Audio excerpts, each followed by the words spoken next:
হুম, জি। এই দ্বীপের মায়ায় পড়ে না এরকম কোনো মানুষ নাই। দ্বীপটা দেখার মতো ভাই। বরিশাল বিভাগের ছোট্ট একটা অঞ্চল, দ্বীপ জেলা ভোলা।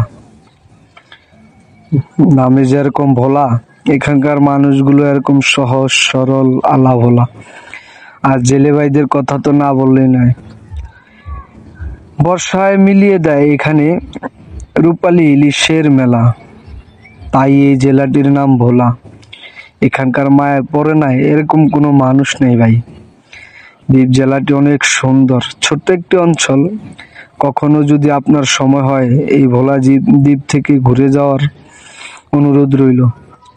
ভোলার মানুষগুলো এরকম সহজ সরল ভালো ব্যবহারী মানুষ।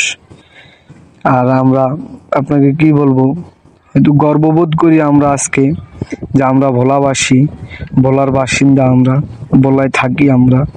আর ভোলার প্রাকৃতিক সৌন্দর্যগুলা তুলে ধরে আপনাদের মাঝেই ঘুরি আমরা আপনাদের তুলে ধরার চেষ্টা করি আর দেখানোর চেষ্টা করি যে ভোলাটা একটু দেখুন, ভালো করে আসুন, ঘুরে যান, ভোলার মানুষগুলো কিরকম দেখে যান, ভোলার প্রাকৃতিক সৌন্দর্যগুলো কিরকম দেখে যান।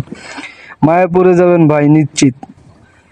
গর্ববোধ করে বলতে পারি, আপনারা এই ভোলায় যখন আসবেন নিশ্চিত মায়া পড়ে যাবেন। ভালো থাকবেন, সুস্থ থাকবেন। আল্লাহ হাফেজ। ভোলা আসার অনুরোধ রইল।